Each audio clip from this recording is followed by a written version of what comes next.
Sebelumnya, Assalamualaikum warahmatullahi wabarakatuh. Kami di sini dari kelompok 1 akan mempresentasikan hasil kerja kelompok kami yang berjudul Materi Pembelajaran IPS untuk memenuhi tugas mata kuliah pengembangan pembelajaran IPS SD yang diampu oleh Bapak Nanda William MPD. Kami dari kelompok 1 ini beranggotakan 5 orang anak, yaitu yang pertama saya sendiri Ana Nur Saputri, dan keempat teman saya yaitu Dandi Adi Prasetyo, Evin Windayani, Rini Widodewi, dan Tansi Afrilia Rekalasdiana. Pengembangan materi pembelajaran ilmu pengetahuan sosial.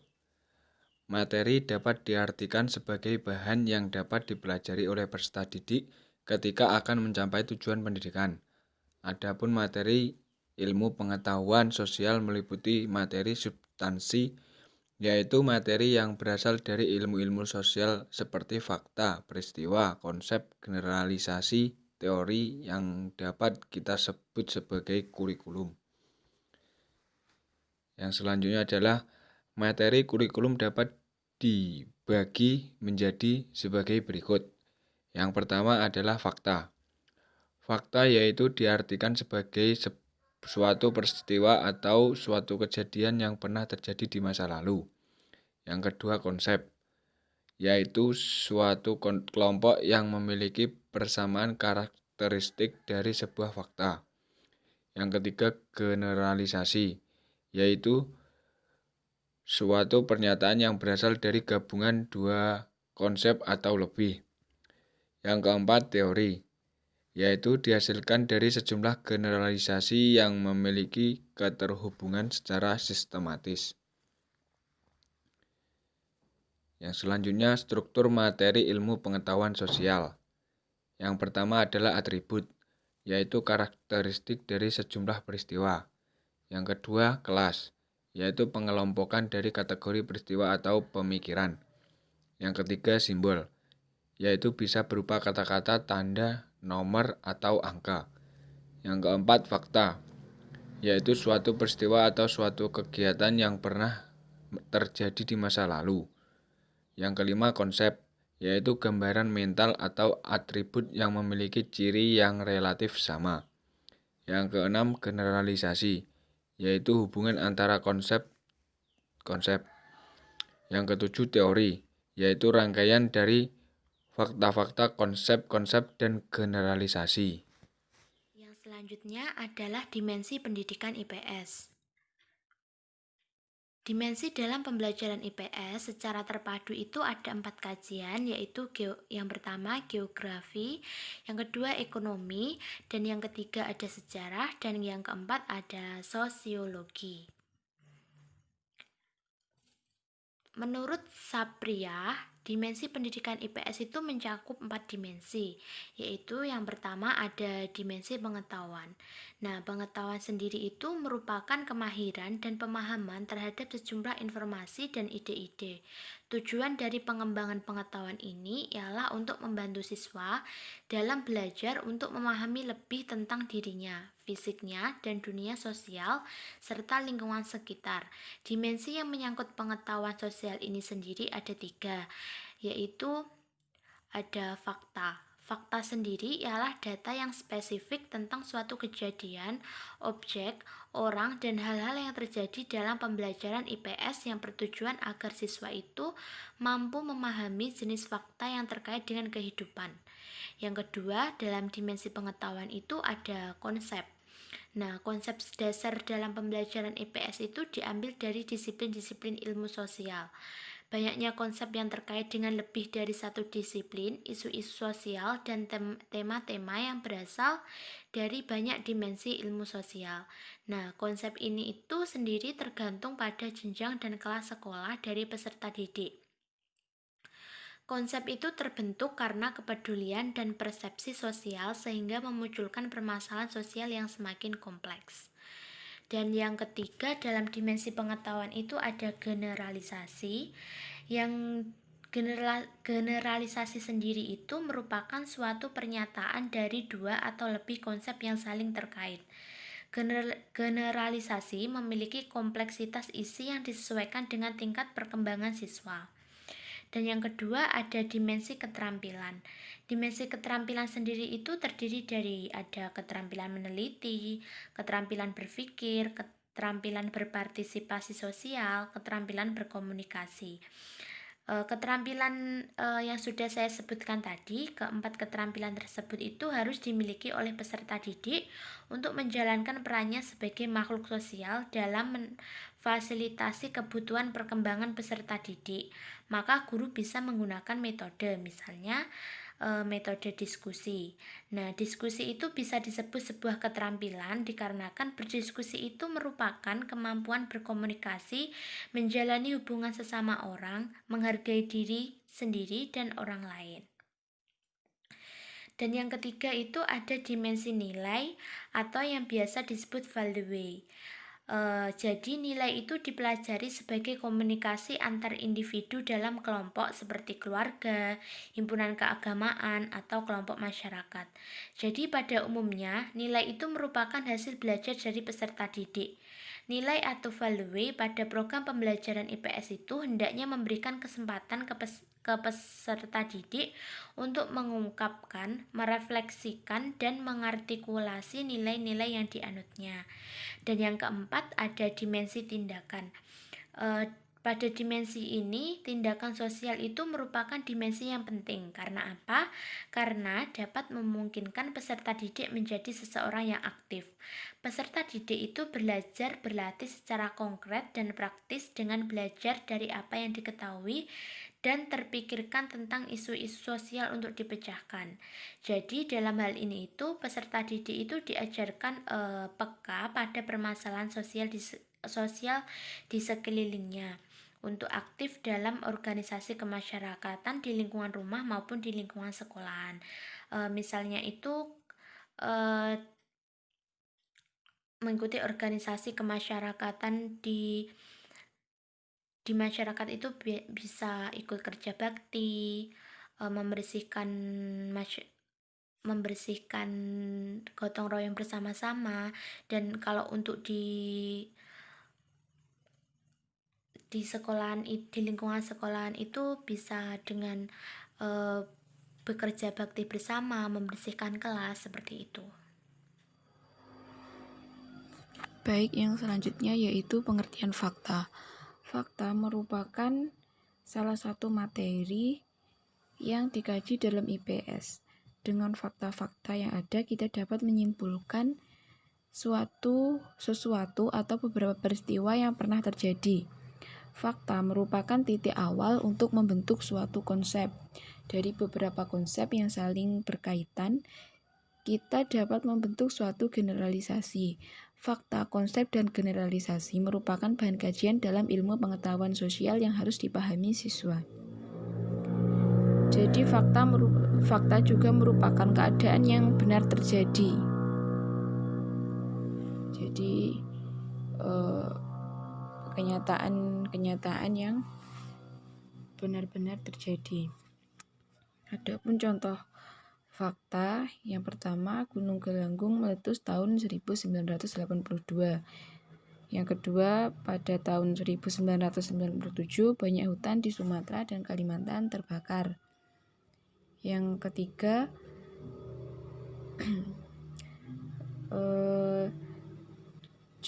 proklamasi kemerdekaan Indonesia adalah pada tanggal 17 Agustus 1945. Dan selanjutnya, Jakarta adalah ibu kota Indonesia. Yang selanjutnya adalah pengertian konsep. Menurut Kamus Besar Bahasa Indonesia, konsep memiliki arti sebagai pengertian, gambaran atau mental dari objek, proses, pendapat atau paham, rancangan atau cita-cita yang telah dipikirkan.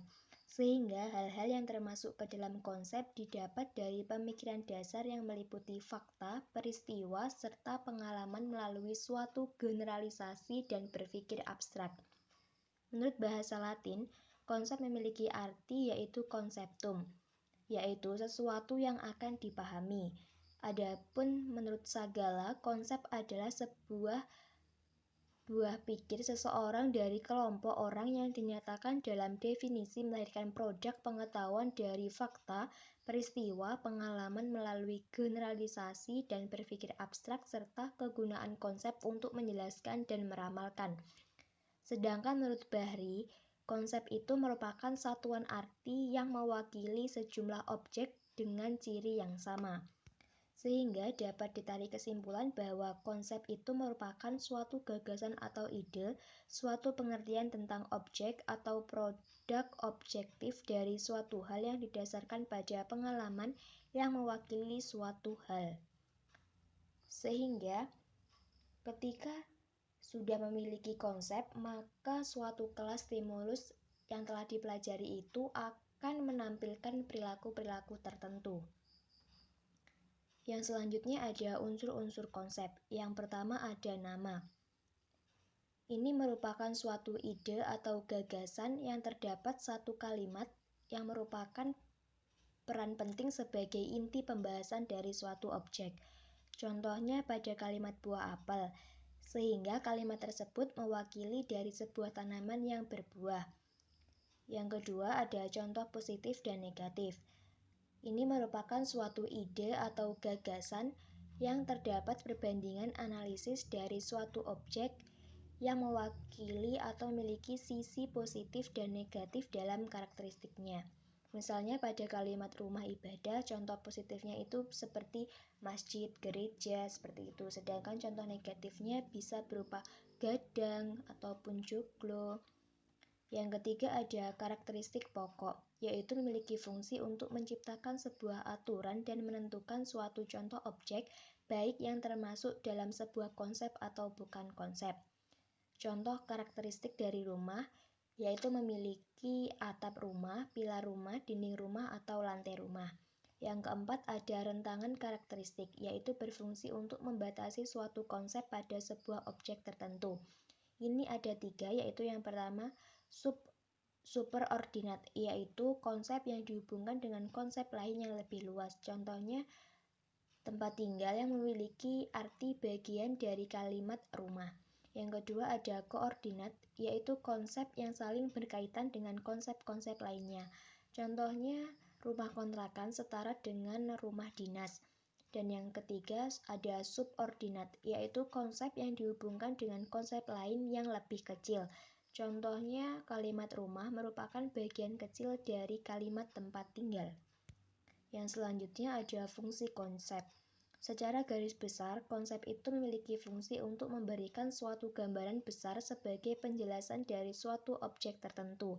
Sedangkan fungsi lainnya itu ada 4. Yang pertama, fungsi konsep kognitif, yaitu suatu kemampuan manusia untuk berpikir secara optimal dengan membentuk sebuah konsep dengan tujuan supaya dalam kehidupan sehari-harinya itu dapat menjadi lebih baik atau teratur.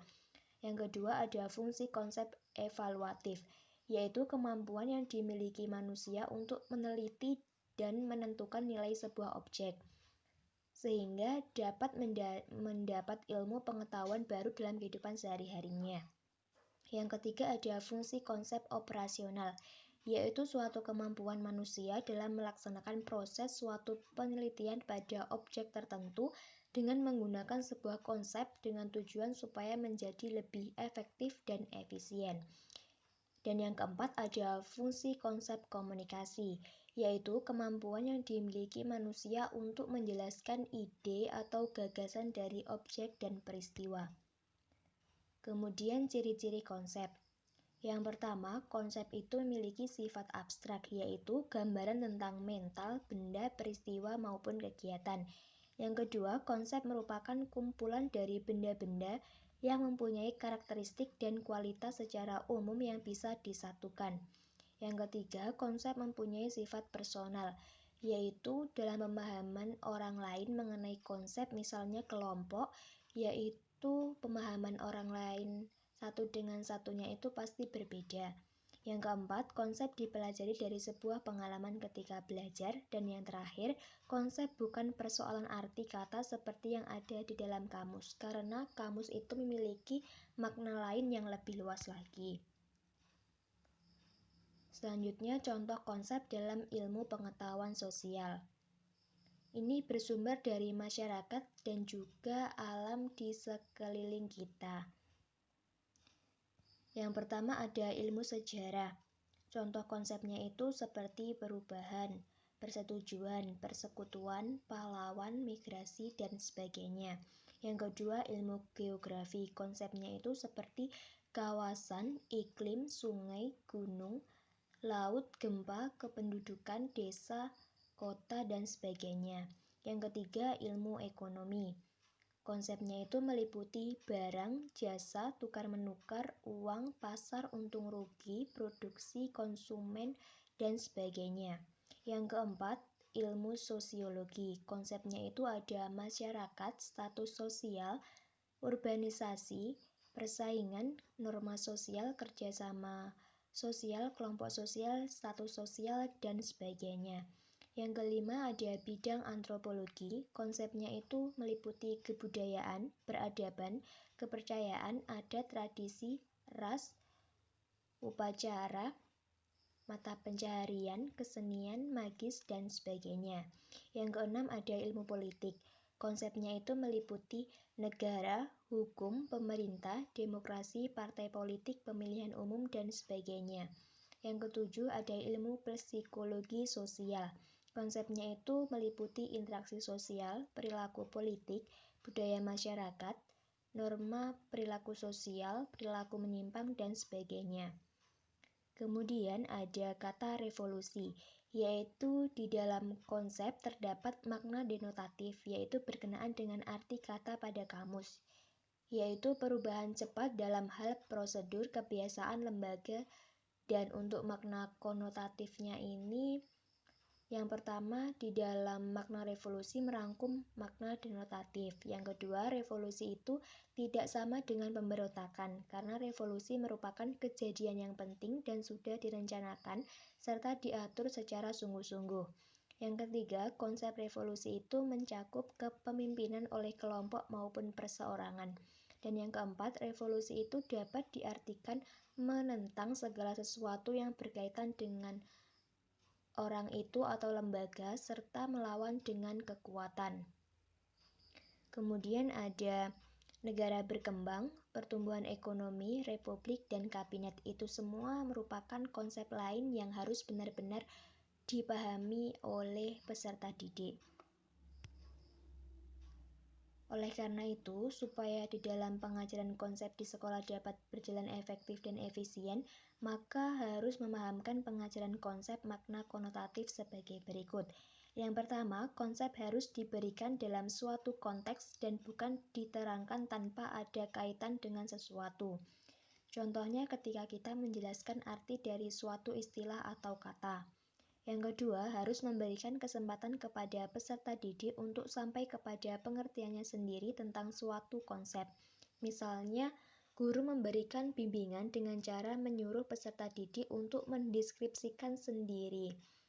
Dan yang ketiga, setelah peserta didik itu diperkenalkan dengan makna konsep, maka peserta didik itu harus memiliki kemampuan untuk membaca sendiri, kemudian mendengarkan penjelasan, dan juga segera menuliskan makna konsep. Baik, untuk selanjutnya saya akan menjelaskan tentang pengertian generalisasi.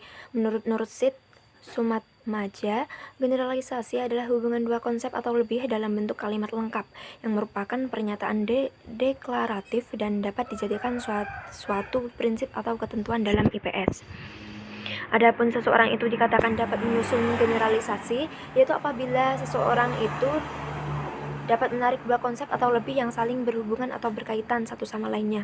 Contohnya pada ungkapan makin primitif suatu masyarakat, lingkungan hidupnya akan makin mempengaruhi cara hidup masyarakat itu sendiri. Sehingga di dalam ungkapan tersebut terdapat sedikitnya 3 konsep, yaitu masyarakat primitif, lingkungan hidup, dan cara hidupnya.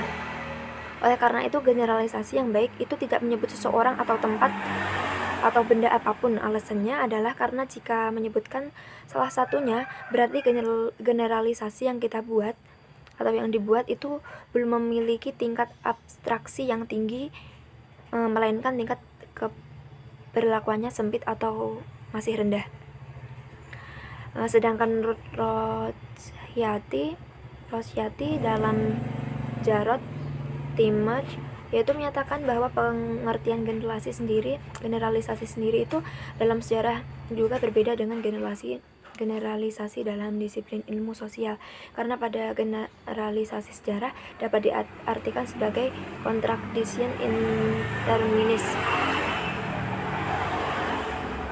Adapun dalam ilmu sosial terdapat sejumlah keterampilan yang diklasifikasikan sebagai berikut.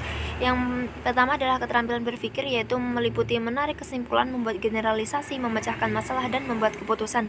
Sedangkan yang kedua adalah keterampilan teknik, yaitu seperti penggunaan berbagai media ataupun alat bantu dalam mencari dan menyajikan suatu informasi. Untuk yang ketiga adalah keterampilan sosial, yaitu yang berkaitan dengan kemampuan untuk melakukan hubungan antar manusia.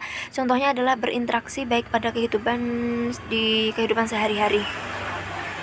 Untuk selanjutnya ada jenis-jenis generalisasi, yaitu generalisasi sempurna, yaitu generalisasi yang menempatkan seluruh fenomena menjadi dasar penyimpulan yang dapat diselidiki.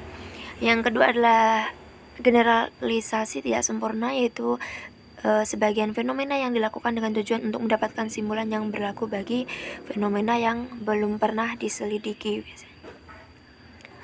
Menurut Rosyati dalam Jarod, ada 4 jenis generalisasi, yaitu sebagai berikut.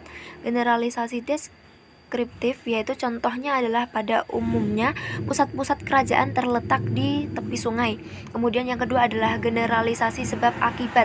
Contohnya di dalam revolusi, apabila golongan ekstrem berhasil merebut kekuasaan, maka dapat berlangsung pematahan teror. Selanjutnya adalah generalisasi acuan nilai. Contohnya Raja Adil, Raja disembah, Raja Laden, Raja disanggah. Untuk selanjutnya generalisasi sebab akibat. Contohnya di dalam revolusi, apabila golongan ekstern berhasil merebut kekuasaan, maka dapat berlangsung pemerintahan teror.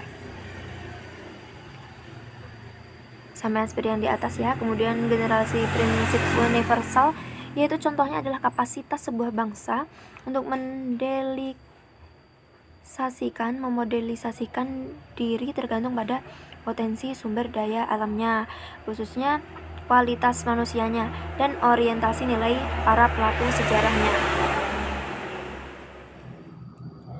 Baik, yang selanjutnya yaitu pengertian teori. Teori merupakan konsep dasar penelitian sosial. Teori adalah seperangkat konsep atau konstruk, definisi, dan proposisi yang menjelaskan hubungan sistematis suatu fenomena dengan cara memerinci hubungan sebab akibat yang terjadi. Teori juga merupakan sepasang proposisi yang menerangkan tentang hubungan antara beberapa generalisasi. Kekuatan teori terletak pada kemampuan menerangkan dan meramalkan fenomena. Teori dapat juga disusun berdasarkan kekuatan-kekuatan yang ada pada teori-teori tersebut. Kriterianya adalah sebagai berikut, menurut Frenkel dalam Hussein Ahmad tahun 1982. Yang pertama, bagaimana luasnya proposisi yang dihubungkan atau breadth.